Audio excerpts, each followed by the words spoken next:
콜롬비아의 수도 보고타에서 지난 주일날 희한한 일이 하나 생겨서 이게 지금 콜롬비아에서 들썩들썩거리고 있습니다. 보고타에 있는 한 교회가 예배를 드리고 있었는데 그 교회에 흉기를 숨긴 한 청년이 맨 앞자리에 앉았다가 목사가 설교를 시작하니까 후드티로 머리를 가리고 흉기를 꺼내 들고 이제 목사를 해치려고 강단 위로 또 뛰어 올라왔습니다. 강단 위로 뛰어 올라오다가 이 흉기를 든 청년이 갑자기 멈춘 거예요. 그 목사님이 그 청년을 향해서 주 이름에 큰 능력이 있도다, 주님의 이름에 큰 능력이 있도다 계속 나지막하게 주문을 외우듯이 주의 이름에 큰 능력이 있도다 하고 얘기를 했는데 흉기를 들고 뛰어 올라다가 멈칫하더니 쓰러진 거예요. 그래서 교인들이 달려들어서 그 사람 흉기를 빼앗고 주님의 이름으로, 주님의 이름에 큰 능력이 있도다 하고 그 청년을 제압하고 박수로 막 찬양하는 장면이 교회 내부 CCTV에 잡힌 겁니다. 그걸 이제 홈피에 올렸어요. 후드티 입은 청년이 목사 성직자를 해치려다가 주의 이름의 권능으로 쓰러졌다 이렇게 올렸습니다. 그런데 그냥 그걸 사실이었으면 참 하나님께 영광이었을 텐데 이게 조작 아니냐 이러고 나왔어요. 교회가 하도 성장이 안 되니까 아마 이런 걸로 이제 사람들을 끌어들이려고 조작한 거 아니냐는 글이 떴어요. 이게 웬만해서는 이런 글이 잘 안 뜨는데 사정을 아는 사람들이, 네티즌들이 그랬는지 어쨌든 조작 아니냐 이렇게 의심을 하기를 시작을 했습니다. 목사님은 라디오 방송에 나와서 절대 조작 아니라고 강조를 하셨지만 이게 소문이 사그러들지를 않고 있는 거예요. 우리는 이런 데 굉장히 민감합니다. 이런 어떤 영적 체험, 기적, 이적 이런 걸 굉장히 그걸 숭배하고 따르는 경향이 우리 안에 있기 때문에 그래서 이런 영적 체험을 중요하게 생각을 해요. 1장으로 가셔서 베드로가 개인의 체험에 대한 얘기를 했습니다. 1장 17절 18절에서 변화산 체험을 얘기하면서 자기가 변화산에서 어떻게 하나님의 영광을 보았는가를 고백을 했습니다.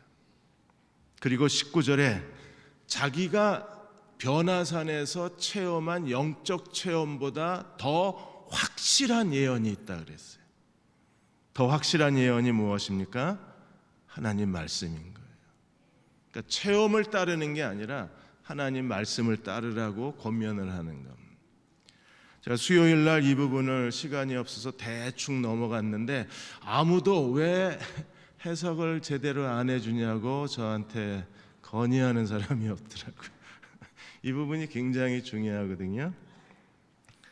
그래서 베드로가 말하고자 하는 게 뭐냐면 이런 경건한 삶을 살아가는 데 있어서 영적 체험이 중요하긴 하지만 그보다 더 중요한 게 더 확실한 예언이 있다는 거예요. 19절에 이 확실한 예언은 무엇입니까? 어두운 데를 비추는 등불과 같다 그랬어요. 등불은요, 하나님 말씀을 가리키는 겁니다. 이 세상을 살아가는 데에 하나님 말씀만이 우리의 등불이 되는 거예요. 그래서 성경을 붙잡고 성경을 따라가야 합니다. 우리가 여러 가지 우리 주변에 꿈을 보기도 하고 환상을 보기도 하고 또 지도자들의 조언을 듣기도 하고 상담을 듣기도 합니다. 그리고 여러 가지 책에서 또는 방송에서 목사님들의 설교를 듣기도 합니다. 그러나 그보다 더 중요한 게 하나님 말씀이 우리의 삶의 등불이 되어야 한다는 거예요. 왜 하나님 말씀이 우리의 등불이 되어야 합니까? 날이 새어 샛별이 너희 마음에 떠오르기까지 너희가 이것을 주의하는 것이 좋다 그랬어요. 날이 샌다는 건 무슨 뜻입니까? 그리스도의 재림이 가까이 온다는 거예요. 그리고 주님이 다시 재림하신다는 걸 날이 샌다고 말라기서에 표현을 했습니다. 샛별이 너희 마음에 떠오르는 것은 그리스도를 상징을 합니다. 그래서 누가복음 1장 78절에 보시면 돋는 해가 위로부터 우리에게 임하여 너희에게 평강의 길을 주시리라. 그래서 샛별은 그리스도를 상징해요. 그래서 날이 새어 샛별이 떠오른다는 것은 그리스도가 다시 오실 때까지, 영광스러운 그리스도의 재림이 임할 때까지 우리가 해야 할 중요한 일이 뭐예요? 주의하라는 겁니다. 뭘 주의해요? 체험도 중요하지만 그보다 더 하나님 말씀에 전념하고 하나님 말씀을 붙드는 자가 되라는 거예요. 왜 하나님 말씀을 붙들어야 되나요? 오늘 20절 21절에 보시면 성경에 대해서 이렇게 베드로가 설명합니다. 먼저 할 것은 성경의 모든 예언은 사사로이 풀 것이 아니니. 자기 마음대로 해석하면 안 돼요. 21절에 예언은, 이 성경은 어떻게 기록되었습니까? 사람의 뜻으로 만들어낸 게 아니라, 사람의 작품이 아니라 이 성경은 누구의 작품이에요? 오직 성령의 감동하심을 받은 사람들이 하나님께 받아서 기록한 게 하나님 말씀입니다. 그러므로 이 성경의 저자는요, 하나님이세요. 하나님의 성령의 감동하심을 받은 사람들이 하나님께 받아 기록한 책이기 때문에 이 성경만이 우리 그리스도가 다시 오실 때까지 어두운 길을 걸어가는 우리들에게 하나님의 등불이 될 수 있는 거예요. 그러므로 하나님 말씀을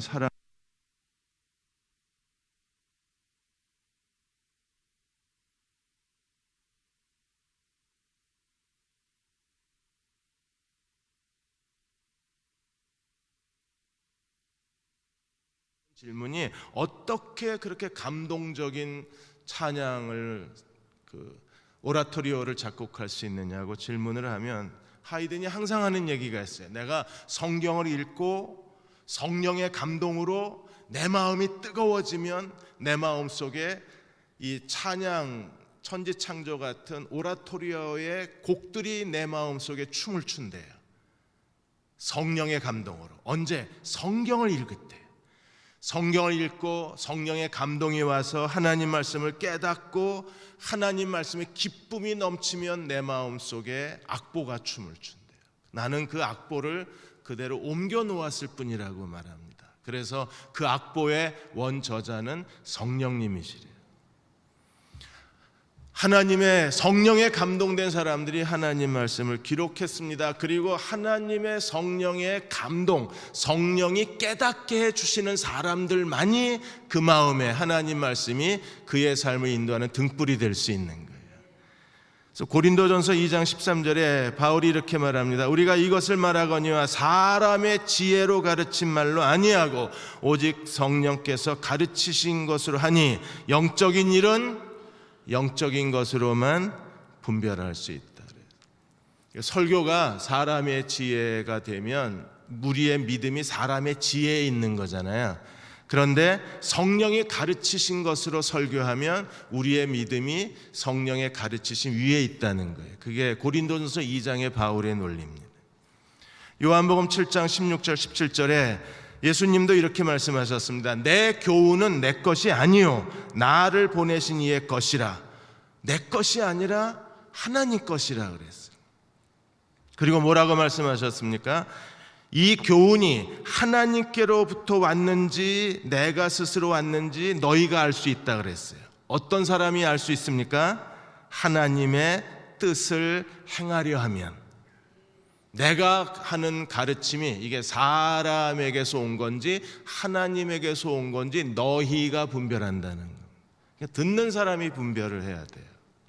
그런 분별력이 우리 안에 있어야 합니다. 요한복음 8장 47절에 예수님은 계속해서 하나님 말씀에 대해서 이렇게 얘기합니다. 하나님께 속한 사람은 하나님 말씀을 듣나니 너희가 듣지 아니함은 하나님께 속하지 않기 때문이라. 예수님 당시에 예수님의 설교를 듣고 이해 못하고 거부하고 그 설교에 대해서 오히려 꼬투리를 잡고 논쟁을 벌였던 사람들은 왜 그래요? 하나님께 속하지 않은 거예요. 하나님께 속한 사람들은 하나님 말씀을 듣는다고 예수님이 말씀을 하시는 거예요. 오늘 이 시대도 마찬가지입니다. 많은 설교자들이 설교를 하지만 그 설교가 하나님께로부터 온 건지 사람의 지혜로 온 건지를 분별할 수 있어야 되고, 그런 사람이 되려면 하나님께 속한 자여야 돼요. 어떤 사람들이어야 합니까? 예수 그리스도를 믿고 거듭난 사람들, 성령이 내주하시는 사람들, 예수 그리스도의 십자가 앞에 무릎 꿇은 진정한 회심을 경험한 사람들, 그리스도가 그 안에 내주하는 사람들은 그 설교가 하나님께로부터 온 건지 사람에게서 온 건지를 분별할 능력이 있는 거예요. 하나님 말씀을 제대로 들어야 말씀 위에 우리의 믿음이 있어야 그 믿음이 산 믿음이 되는 겁니다. D.L. 무디 목사님도 오랫동안 믿음을 달라고 굉장히 기도를 오래 했었어요. 그 무디 목사님은 믿음이 어느 순간에 자기 마음에 번쩍하고 어떤 영적 체험으로 믿음이 주어진다고 기다렸는데 몇 달을 기도해도 그런 영적 체험이 주어지지 않는 거예요. 그러다 어느 날 로마서를 읽다가 깨달은 게 믿음은 어디서 나와요? 들음에서. 들음은 어디서 나와요? 하나님 말씀에서. 그때부터 무디 목사님이 하나님 말씀을 붙들고 말씀을 공부하기 시작하고 말씀 속으로 들어가서 헌신하기를 시작을 한 거예요. 그러자 믿음과 더불어 능력이 나타나기를 시작했습니다. 우리가 주님이 다시 오실 때까지 하나님이 우리에게 주신 등불을 붙잡고 이 성령의 감동으로 기록된 하나님 말씀을 붙들고 사는 사람이 되어야, 그래야 생명과 경건에 속한 모든 것들을 우리가 가지고 신의 성품에 참여하는 자가 될 수 있는 거예요. 그럼 당연히 사탄이 뭘 가로막겠습니까? 하나님 말씀으로 가는 길을 가로막는 거죠. 새 언약이 뭐예요? 우리의 마음과 생각에 하나님 말씀이 기록되는 게 새 언약입니다. 그러면 사탄이 우리로 하여금 새 언약의 사람이 되지 못하고 언약이 파괴되고 주의 자단이 무너지고 그리고 하나님을 떠나게 만들려면 어떻게 해야 됩니까? 하나님 말씀을 차단하는 수밖에 없어요. 그래서 거짓 선지자, 거짓 선생들이 많은 겁니다. 디모데전서 4장 1절 2절에 바울이 이렇게 말했습니다. 그러나 성령이 밝히 말씀하시기를 후일에 어떤 사람들이 믿음에서 떠나 미혹하는 영과 귀신의 가르침을 따르리라 하였으니 자기 양심의 화인을 맞아서 외식함으로 거짓말하는 사람들이라. 이 거짓말하는 사람들의 가르침을 따른다는 거예요. 언제? 마지막 때가 되면. 만일에 거짓말하는 사람들의 가르침을 따라가게 되면, 미혹하는 영과 귀신의 가르침을 따르면 그 사람의 삶이 어떻게 되겠어요? 하나님 말씀에서 실패하는 거예요. 그러면 구원의 전체 하나님의 계획에서 미끄러져 버리는 겁니다. 그럼 하늘의 기업을 받을 수 있나요? 나중에 부끄러운 구원을 받을지 몰라도 이 시대에 사는 동안에 그들은요, 하나님을 떠나서 방황하고 시간을 낭비하고 인생을 허비하는 사람이 되는 게, 이게 정말 무서운 거잖아요. 인생을 낭비했다는 것처럼 무서운 게 어디 있어요? 2장 1절에 베드로도 이렇게 말합니다. 백성 가운데 거짓 선지자가 일어났었는데 지금도 거짓 선생이 있다는 겁니다. 이 거짓 선지자, 거짓 선생은 어떤 사람들입니까? 멸망하게 할 이단을 가만히 끌어들이는 사람들. 멸망하게 할 이단을 끌어들이면 그 마지막은요, 멸망을 당하는 겁니다. 그래서 멸망하게 할 이단을 가만히 끌어들여 자기들의 사신 주를 부인하고 임박한 멸망을 스스로 취하는 사람들. 그래서 이단을 따르는 게 위험한 이유는 이단은 그 자체가 이미 멸망이에요. 그래서 이단을 따라가면 멸망에 이르는 거예요. 왜 그렇게 됩니까? 이단 자체의 모든 교리가 살아계신 주님을 부인하기 때문에, 자기가 살아있는 주라고 그러잖아요. 모든 이단들이 다 뭐라 그럽니까? 자기가 메시아라 그러잖아요. 그럼 자기가 메시아라고 말하는 그리스도를 거부하고 자칭 메시아를 따라가면 어떻게 되겠어요? 이 이단 자체가 멸망의 대상이기 때문에 거길 따라가면 임박한 멸망을 받을 수밖에 없는 거죠. 우리가 하나님 말씀을 자기 멋대로 해석을 해서 적용하는 것처럼 위험한 일이 없습니다. 제일 만만한 게 계시록에 나와 있는 14만 4천. 이 14만 4천은 이단이 다 갖다 써요.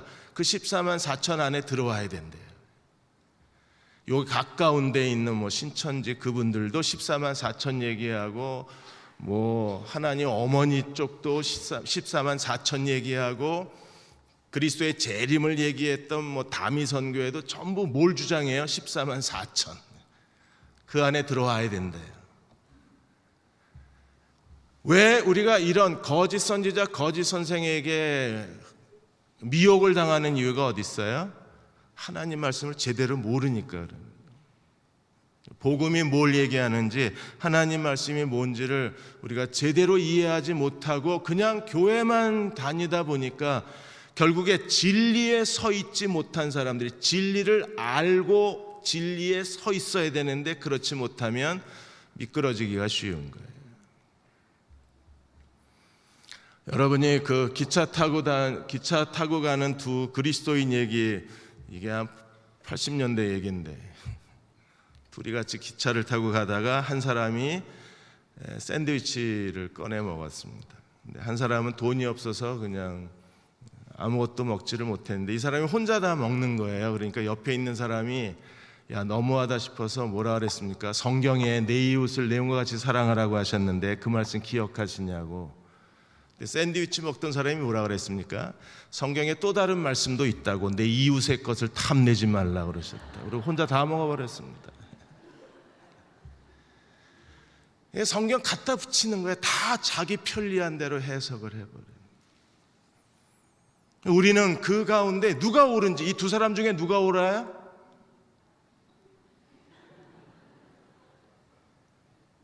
두 사람 중에 누가 옳으냐고 그러면 대답 못해요. 두 사람 다 잘못된 겁니다. 왜? 자기 이기적으로 말씀을 사용을 했습니다. 이단이 이런 형태로 다가오는 거예요. 교묘하게 하나님 말씀을 우리가 해석할 수 없는 부분을 들고 나와서 이게 자기가 메시아라고 주장하는 사람들을 조심해야 되는. 2장 2절에 보시면 그들의 특성은 어떤 사람들입니까? 여럿이 그들의 호색하는 것을 따르리니 이로 말미암아 진리의 도가 비방을 받는 겁니다. 이단들의 공통적 특성이 있습니다. 호색을 따라요.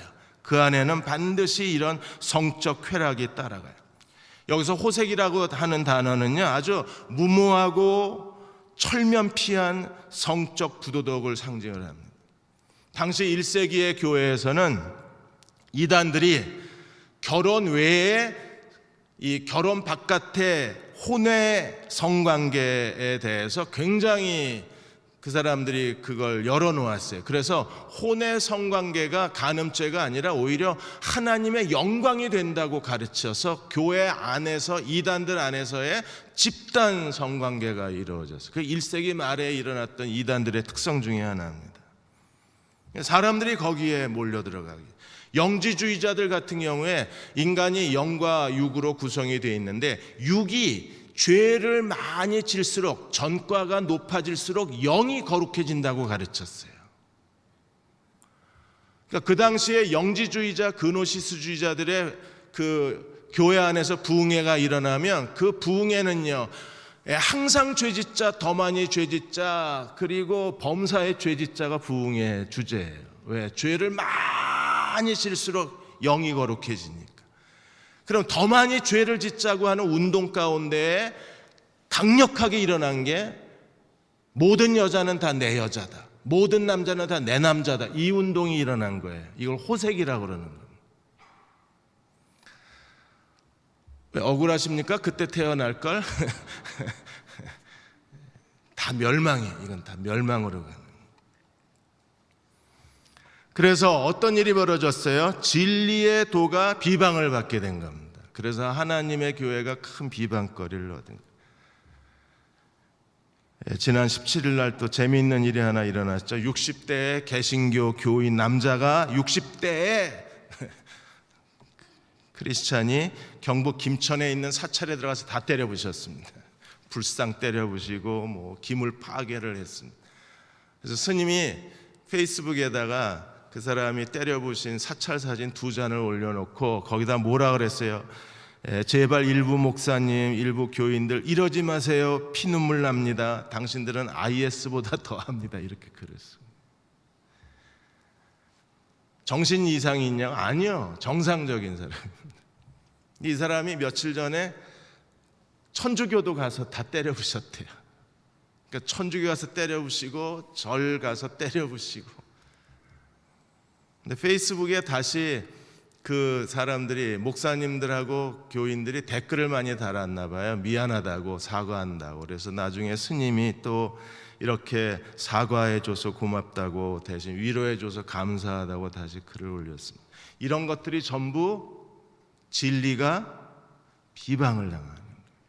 그러니까 거기에 댓글이 개독교 이것들 이러고 또 쫙 달려요.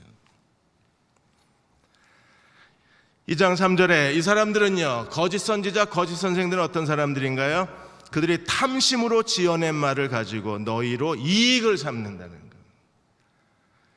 그러니까 모든 이단들의 그 교리는 탐심에서 나온 거예요. 어떤 탐심이요? 너희의 호주머니를 노리는 거예요. 얼마나 무섭습니까? 호주머니만 털리면 괜찮은데 가정도 털리고 가족도 털리고 인생도 털리고 전 재산을 다 털리잖아요. 한번 이단에 빠져들어가면 다 뺏기 전에는 나오질 못하는 거예요. 다 빼앗겨야 나오는 거예요. 빈털터리가 돼서 나오면 그나마 다행인데 그러지도 못하잖아요. 그래서 탐심, 지어낸 말, 이익. 그래서 하나님은 어떻게 하시나요? 하나님은 결국 그들을 심판하실 수밖에 없는 거예요. 그래서 3절에 그들의 심판은 옛적부터 지체하지 아니하며 그들의 멸망은 잠들지 아니하여. 하나님 반드시 심판하시고 반드시 멸망시키실 거예요. 2장 4절에서 8절까지 구약시대의 3가지 하나님의 심판을 예를 들은 겁니다. 그 첫 번째 역사적 심판 장면의 첫 번째가 타락한 천사들이에요. 그래서 4절에 하나님이 범죄한 천사들을 용서하지 아니하시고 지옥에 던져 어두운 구덩이에 두어 심판 때까지 지키게 하셨다. 타락한 천사를 하나님이 심판하셔서 어떻게 하셨어요? 지옥에 던져서 어두운 구덩이에 두어 심판 때까지 주고 있는 거예요. 그들은 아직 심판을 받았지만 멸망하지는 않았습니다. 언제 멸망하나요? 그리스도가 다시 오실 때 영원한 불못에 던짐을 받을 거예요. 이렇게 타락한 천사, 교만해서 하나님을 대적한 천사를 하나님이 용서하지 않은 것처럼 이 시대의 거짓 선지자들, 교만해서 탐심으로 지어낸 말을 가지고 그리스도인들을 미혹해서 이런 멸망에 이르게 하는 사람들에 대한 마지막도 하나님의 심판을 피할 수가 없다는 거예요. 두 번째로 5절에 보시면 구약의 노아 홍수를 예를 드셨습니다. 옛 세상을 용서하지 아니하시고 오직 의를 전파하는 노아와 그 7 식구들을 보존하시고 경건치 아니한 자들의 세상에 홍수를 내리셨다. 하나님이 어떻게 하셨어요? 세상을 용서하지 아니하시고 4절에 뭐라 그랬어요? 범죄한 천사를 용서하지 아니하시고 5절에는 세상을 용서하지 아니하시고 오직 의를 전파하는 노아와 그 7 식구를 보존하시고 경건치 아니한 자들의 세상에 홍수를 내려서 물로 심판을 하신 거예요. 노아는 어떻게 구원받았습니까? 의를 전파했기 때문에. 우리가 예수 그리스도를 믿음으로 다 의롭다 하심을 받은 것을 믿으시나요? 의가 뭡니까? 의가. 하워드 스나이더가 의에 대해서 의는 하나님의 구원의 종합계획이라 그랬어요. 하나님의 구속사의 가장 중요한 핵심이 의인데 그 의의 핵심이 바로 화목이라 그랬어요. 의는 화목입니다. 왜요? 죄는 하나님의 관계가 깨진 게 죄잖아요. 의는 하나님과의 관계가 회복된 게 의입니다. 그러므로 의의 핵심은 화목이에요. 우리가 어떻게 화목됐나요? 예수 그리스도의 십자가의 죽음으로 말미암아 하나님이 죄인이었던 우리를 하나님과 더불어 화목하게 하신 게 하나님의 구원입니다. 그러므로 우리는 그리스도를 믿음으로 하나님과 더불어 화목된 사람이요, 하나님과 더불어 화목된 사람들이 유대인이나 헬라인이나 종이나 자유자나 하나님의 거룩한 큰 하나님의 가족을 이루는 것이 하나님의 구원의 공동체가 되는 거예요. 그리고 이 교회를 통해서 이 화목의 메시지를 세상에 전함으로 더 많은 죄인들이 하나님과 더불어 화목하고 하나님과 화목한 후에 하나님을 섬기는 백성으로 만드시는 것이 하나님의 구원이에요. 그러므로 골로새 1장 20절에 이렇게 말했습니다. 화목에 대해서 그의 십자가의 피로 화목을 이루사 화평을 이루사 만물 곧 땅에 있는 것이나 하늘에 있는 것이 다 자기와 화목되게 하는 게 하나님의 구원의 종합계획이라 그래요. 그 하나님의 구원의 종합계획 안에 교회가 있고 그 교회는 예수 그리스도로 말미암아 화목해 된 자들의 하나님의 공동체예요. 에베소 2장 14절에서 17절까지 있는 것처럼 유대인과 이방인, 도저히 하나가 될 수 없는 유대인과 이방인의 중간에 막힌 담을 그리스도가 십자가로 화평을 이루시고 두 민족을 한 몸으로 만드시고 한 가족으로 만드시고 하나의 공동체로 만드신 게 그리스도의 화목입니다. 그러므로 그리스도의 화목에는 인간의 모든 적개심을 다 무너뜨리는 거예요. 십자가의 말씀이 전파되는 곳에, 예수 그리스도의 피가 증언되는 곳에, 하나님의 복음이 증거되는 곳에 사람과 사람 사이에 더 이상 중간에 가로막힌 담은 없어야 돼요. 걸림돌은 없어야 돼요. 장애물이 없어야 돼요. 왜? 그리스도의 피가 모든 장애물을 다 제거하셨기 때문에. 노아가 의를 전파한 사람이었고 오늘 우리 시대에 우리도 의를 전파하는 사람이어야 되는데 그 의의 메시지의 핵심에 하나님의 화목이 있는 거예요. 우리가 하나님과 더불어 화목된 사람이라면 모든 사람과 더불어 화목할 수 있어야 돼요. 이 사람은 이래서 안 되고 저 사람은 저래서 안 되고 목사는 목사라 안 된다 그러면 우리는 아직 하나님의 화목을 즐기지 못하는 사람입니다. 하나님의 화목은 인종과 피부 색깔과 언어 장벽과 문화를 초월해서 누구와 더불어도 그 마음의 중간에 가로막힌 모든 적대감이 무너진 사람이 그게 진정한 화목이잖아요. 여러분도 누구와 더불어도 화목한 사람이 될 수 있어야 돼요. 어느 며느리가 시어머니가 하도 찾아오는 게 싫어가지고 영어 이름으로 된 아파트로 옮겼습니다. 무슨 씨발 이런 데로 옮겼어요. 어머니가 이 아파트 이름을 못 외우는 거예요. 뭘 씨발 그러는데 모르는 게 있는 거예요. 그래 어떻게 했습니까? 시누이 둘을 데리고 찾아갔습니다. 시어머니 피하려다가 시누이까지 찾아오게 만든. 이게 우리 마음에 사람과 사람 사이에 적대감이에요. 그리스도를 믿고 하나님의 의를 전파해야 될 사람들이 아직도 그 마음에 사람에 대한 적대감이 남아있다면 이건 하나님의 화목을 아직 모르는 거예요. 고린도후서 5장 18절에서 20절까지 뭐라고 말씀하셨어요? 모든 것이 하나님께로부터 났으며 그리스도로 말미암아 우리를 자기와 화목하게 하시고, 그렇게 화목된 자가 된 걸 믿으십니까? 그러면 그 다음에는요, 우리에게 화목해 하는 직책을 주셨어요. 화목된 사람은요, 이 땅에서 화목해 하는 자의 직분이 있는 거예요. 하나님이 주신 미션이 있는 거예요. 그것은 어떻게 하는 겁니까? 하나님께서 그리스도 안에 계시사 세상을 자기와 화목하게 하시는 거예요. 세상이 하나님과 더불어 화목하게 하는데 우리를 하나님이 화목의 도구로 쓰시는 겁니다. 그래서 저희의 죄를 저희에게 돌리지 아니하시고 화목하게 하는 말씀을 우리에게 부탁하셨느니라. 그러므로 우리가 그리스도를 대신하여 사신이 되어 하나님이 우리로 너희를 권면하신 것 같이 그리스도를 대신하여 간구하노니 너희는 하나님과 더불어 화목하라. 우리가 세상에 전해야 될 복음 전도의 메시지는 너희는 하나님과 더불어 화목하라예요. 그 화목의 말씀을 우리에게 주셨고 화목해 하는 직분이 우리에게 있고 우리는 하나님과 더불어 화목된 사람이기 때문에.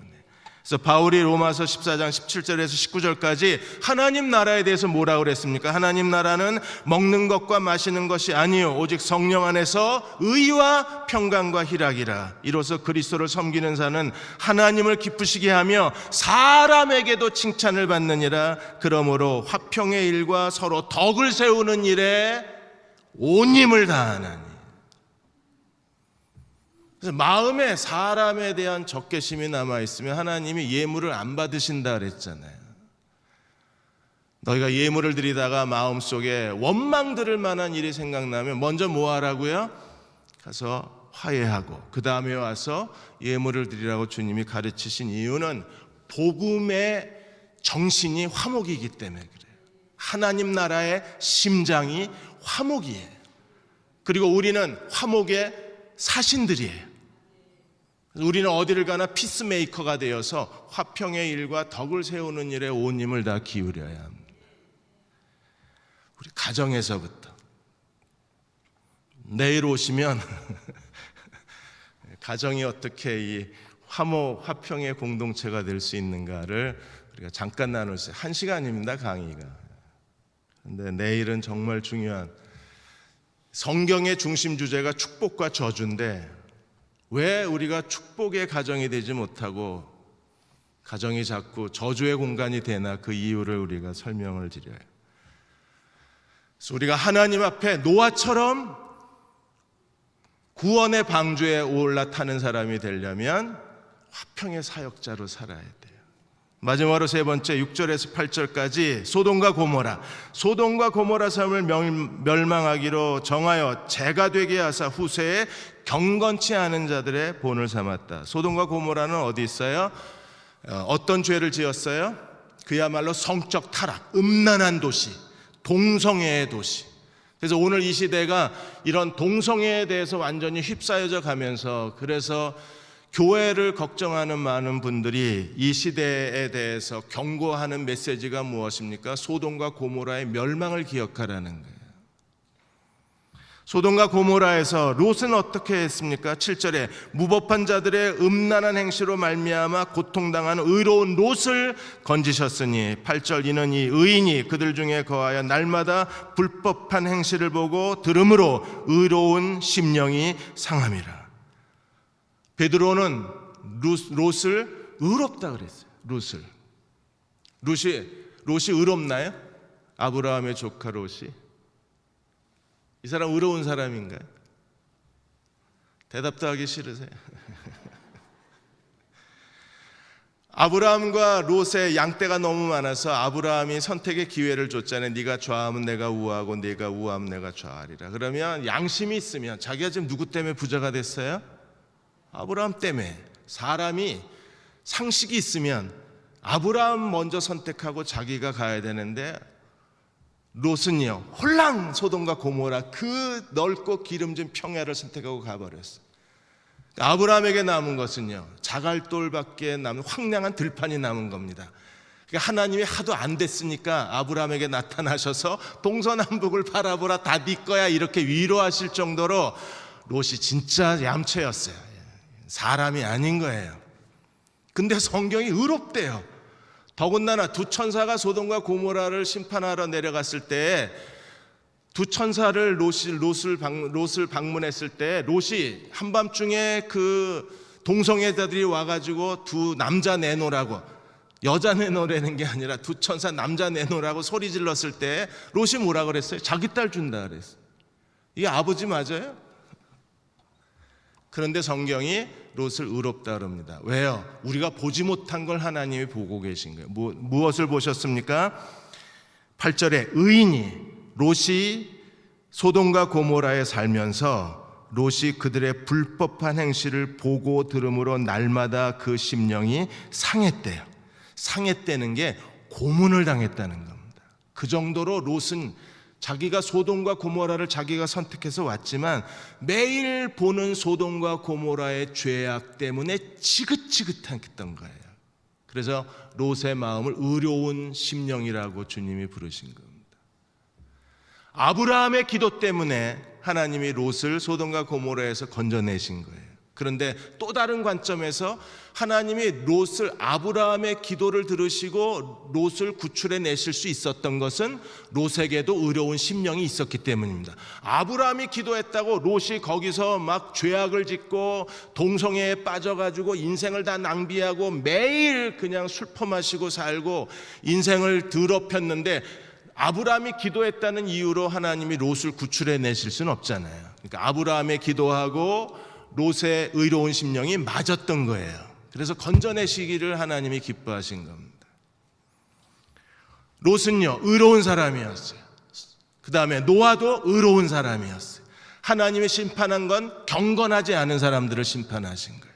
그래서 2장 9절에 주께서 경건한 사람은 시험에서 건지시지만 불의한 사람은 형벌 아래 두어 심판 때까지 내버려 두신다고 했습니다. 그래서 경건해야 되는 거예요. 우리가 1장에서 배운 게 뭡니까? 생명과 경건에 속한 모든 것, 하나님께서 그리스도의 새 생명으로 말미암아 우리가 경건하게 살 수 있는 모든 능력이 우리 안에 있어요. 우리 안에 어떤 능력이 있나요? 그리스도가 내 생명이 되시는 거예요. 그리스도가 내 생명이 되시기 때문에 우리는 얼마든지 경건하게 살 수 있습니다. 왜요? 그리스도의 생명 안에 경건의 능력이 있기 때문에. 여러분, 제가 황영조 그 마라토너 선수의 그 황영조가 입고 그 팬티를 입고 올림픽에서 우승한 그 황영조 팬티를 제가 입으면 제가 황영조처럼 뛸 수 있나요? 제가 매일 하루에 400km씩 뛰면 제가 황영조만큼 뛸 수 있나요?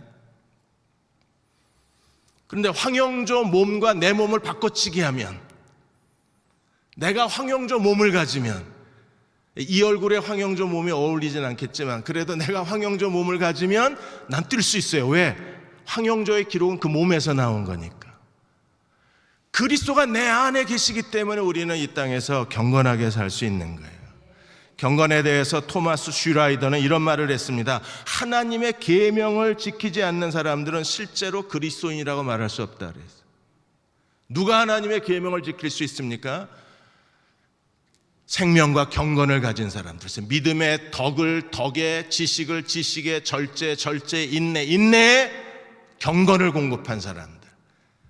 그래서 경건의 형제 우애와 사랑이 공급된 사람들이 그리스도의 새 계명에 순종하고 사는 거잖아요. 그 사람들이 진짜 그리스도인인 거예요. 그래서 슈나이더는 그들이 불순종하고 있다는 건 그들이 그리스도를 따르지 않고 있다는 걸 증거한다고 그랬습니다. 베드로 후서에서 이 거룩한 삶의 아름다운 조건들, 믿음으로부터 형제에 이르기까지 7단계, 믿음을 포함하면 8단계의 하나님의 경건의 능력을 하나님이 이미 우리에게 주셨기 때문에 날마다 이 경건의 단계를 따라서 성장하는 사람들이 자신의 부르심과 택하심을 스스로 확증하는 사람이라 그랬어요. 사랑하는 여러분, 경건하게 살아야 합니다. 그러기 위해서는 복음에 대한 바른 지식이 있어야 돼요. 그리고 우리가 날마다 신의 성품에 참여하는 자가 됐을 때 하나님께서는 우리를 통해서 하나님의 영광을 세상에 드러내어 주실 것입니다. 그리고 경건한 사람을 시험에서 건지신다 그랬어요. 우리가 기도할 때, 오늘 밤 기도할 때 하나님 모든 시험에서 우리를 건져내어 주실 것입니다. 그러한 기도해야 하는 밤이 되시기를 주의 이름으로 축원합니다. 기도하겠습니다.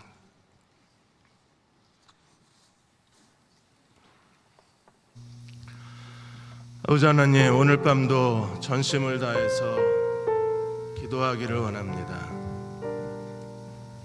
성령님, 우리 안에 성령의 기름 부음을 주셔서 기도의 갈급함을 더하여 주시고 기도의 능력을 더하여 주시고 기도의 말을 우리 입에 담아 주셔서 전심으로 찬양하고 전심으로 기도하는 이 밤이 되게 하여 주옵소서. 이 밤을 주께 의탁하오며 예수님의 이름으로 간절히 기도하옵나이다. 아멘.